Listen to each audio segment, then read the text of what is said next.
ఏ రంగంలోనైనా విలువలు ఉంటాయి కానీ కాగడా పట్టి వెతికినా రాజకీయాల్లో మాత్రం విలువలు దొరకవనే చెప్పుకోవచ్చు. ప్రస్తుత రాజకీయాలకు అనుగుణంగా పార్టీలు ఏ ఎండక ఆ గొడుగు పడుతున్నాయనే చెప్పడంలో ఏమాత్రం అతిశయోక్తి లేదు. ఇందులో భాగంగా పార్టీలు పిలిచి మరీ పదవిని కట్టబెడితే నేతలు మాత్రం కాదనరు కదా. తాజాగా ఉద్యమ నేత బీసీ కృష్ణయ్యను చేరదీయడంలో బీజేపీ స్ట్రాటజీ ఏంటనేది పలువురి మధ్యలో ప్రశ్నార్థకంగా మారింది. ఒకప్పుడు బీసీ హక్కులే ధ్యేయంగా ఉద్యమం చేసి 2 తెలుగు రాష్ట్రాల్లోనూ ఉద్యమ నేత ఆర్ కృష్ణయ్య పేరు గడించారు.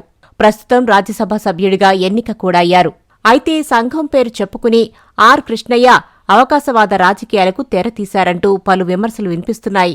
మరోవైపు పార్టీలే పిలిచి పదవి అప్పగించాయి కాబట్టి ఆయనను నిందించడం ఎంతవరకు సమంజసం అనే అభిప్రాయాలు వినిపిస్తున్నాయి. కానీ అసలు బీసీ కృష్ణయ్యను కమలం పార్టీ ఎందుకు చేరదీసిందనేది ఆసక్తికరంగా మారింది. 2014 సంవత్సరంలో టీడీపీ తెలంగాణ సీఎం అభ్యర్థిగా ప్రకటించి ఎల్బీ నగర్ సీటును ఇచ్చింది. దీంతో అప్పటి వరకు LB Nagar TDP, BJP, TRS పార్టీలకు ఇన్ఛార్జీలందరూ ఒక్కొక్కరిగా కాంగ్రెస్ పార్టీలో చేరిపోయారు.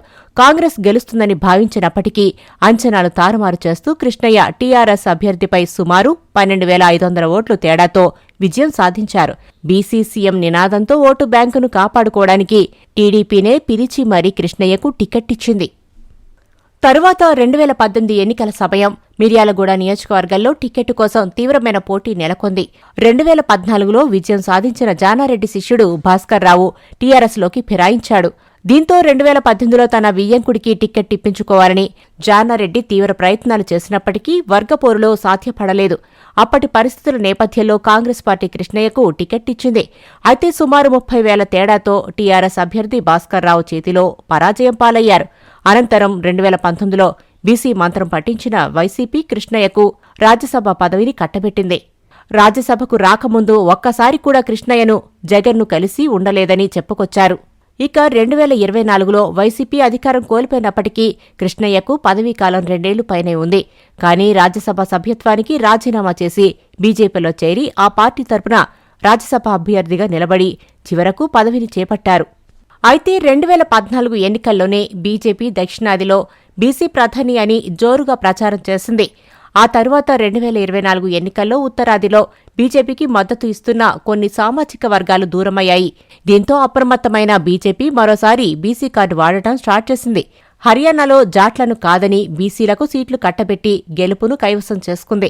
మహారాష్ట్ర మాధవ్ పేరుతో మంచి ఫలితాలను సాధించిన బీజేపీ తెలంగాణలో బీసీ నినాదంతో రాజకీయాలు కొనసాగిస్తోంది. బండి సంజయ్, ఈటల రాజేందర్, ధర్మపురి అరవిందులతో ఇప్పటికే బలంగా ఉన్న బీసీ నాయకత్వానికి కృష్ణయ్య చేరికతో మరింత బలం సమకూరింది. బీజేపీ స్ట్రాటజీకి బీసీ నేతలు ఓటు బ్యాంకు తయారు చేయడానికి బాగా ఉపయోగపడతారని చెప్పుకొచ్చారు. బీజేపీ పదవి ఇవ్వడమే కాకుండా ప్రణాళికతో నేతలతో పని చేయిస్తుంది. ఈ క్రమంలోనే బీసీ నినాదంతో పనిచేసే బీజేపీ కృష్ణయ్యకు రాజ్యసభ సీటు ఇచ్చి పార్టీ అభివృద్ధికి మరో అడుగు ముందుకు వేసింది.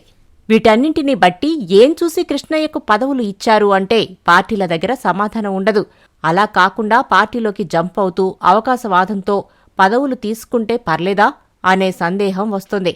అయితే విలువలను, సిద్ధాంతాలను పార్టీలే తుడిచిపెట్టేస్తుంటే నేతలు ఈ విధంగా పదవుల కోసం పార్టీలు మారడంలో ఆశ్చర్యం అవసరం లేదని పలువురు అభిప్రాయపడుతున్నారు. ఇక బీజేపీ రాజ్యసభ సభ్యుడిగా నామినేషన్ దాఖలు చేసిన కృష్ణయ్య చట్టసభల్లో బీసీ రిజర్వేషన్లు బీజేపీతోనే సాధ్యమని అంటున్నారు. బీసీ రిజర్వేషన్ల కోసం పోరాటం చేస్తారని చెప్పారు. బీసీల కోసం చేస్తున్న సేవలను గుర్తించి బీజేపీ రాజ్యసభ ఎంపీగా అవకాశం ఇచ్చినందుకు ధన్యవాదాలు తెలిపారు.